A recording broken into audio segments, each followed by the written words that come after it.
Kaza 60 nibwo imiryango imwe n'imwe ituye mu murenge wa Kinihira akagari ka Bweramvura ho mu karere ka Ruhango yahawe ubutaka bwo gukoreramo, hakaba hari mu cyahoze ari komine Kabagari. Icyo gihe aba baturage ngo bari batuye muri Bweramvura ariko badafite aho gukorera hahagije, aribwo basabaga leta y'icyo gihe kubaha aho baba bakorera akazi kabo k'ubuhinzi, hanyuma ibagenera ubutaka bw'igishanga cya Nyabarongo.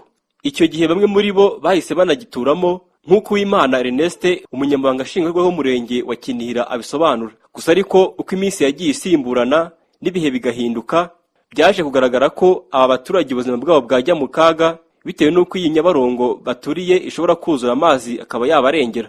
Nibwo ubuyobozi bw'akarere ka Ruhango bwafashe ingamba zo kubimura bukabatuza heza mu rwego rwo kurengera ubuzima bwabo.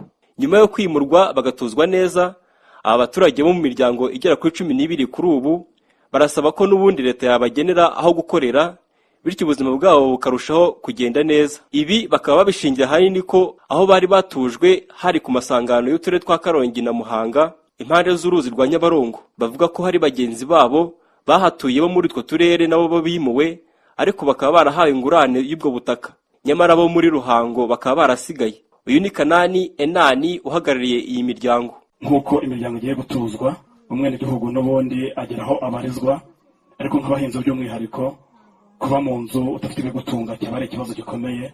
Ubutaka twabuhawe na leta, tukaba dusaba yuko n'ubundi iyo miryango yazahabwa aho izagikorera ibibatunga. Murakoze cyane. Ubuyobozi bw'akarere ka Ruhango buravuga ko kuba basaba ingurane bishoboka ko bayihabwa igihe byaba bimaze gusuzumwa. Iki cyifuzo ubuyobozi bukaba bwaragishyikirije Minisiteri y'Ibikorwa Remezo, ikaba izaza kugikemura bidatinze nk'uko Mbabazi Francois Xavier umuyobozi w'akarere ka Ruhango abivuga. Iki kibazo twaragikurikiranye twakiriye ibaruwa mwatwandikiye ndetse mutugaragariza n'inyandiko z'uko mwari mwarahawe icyo gihe muri 62. Twarabyakiriye turabisuzuma, ndetse natwe ikibazo twagishyikirije Minisiteri ishinzwe iby'ibikorwa remezo ku birebana n'iby'ingurane mwasabaga. Twari bashyikirije, batumenyeshe yuko mu cyumweru gitabazaga gukurikira kino kibazo kugira ngo barebe ibigomba gukora kugira ngo niba mukwiye ingurane koko muzihabwe, niba kandi babona ntazo mukwiye nabwo baduhe igisubizo tumenye icyo abantu bagomba gukora.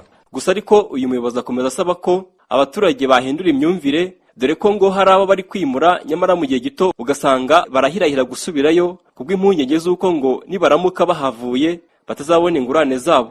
Bityo umuyobozi akabasaba ko bashira izo mpungenge, kwimuka bakabigira ibyabo, amanegeka bakayavamo.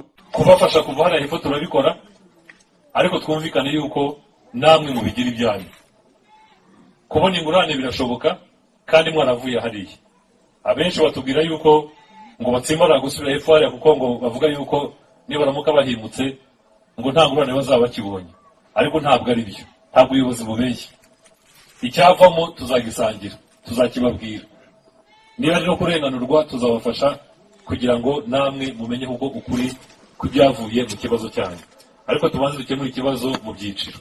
Byibuze ibyo dufite mu nshingano zacu nk'akarere byo kubatuza tubikore, hasigare icyo kubona ingurane dufatanye kugikurikirana, ariko byibuze ibyo kuva hariya hepfo twamaze kubyumvikanaho. Akarere ka Ruhango gafite intego ko mu myaka 3 iri imbere nta muntu uzaba udatuye neza kandi heza mu midugudu. Gusa ariko urugendo rwo kugera kuri iyi ntego ruracyari rurerure, dore ko kuva mu myaka irenga 4 ishize kwihaye iyi ntego abamaze gutura neza bari ku gipimo kiri hejuru ya 70%. Bikaba bisaba imbaraga kugira ngo mu myaka itageze kuri 3 iri imbere iyi gahunda ibe yagezweho.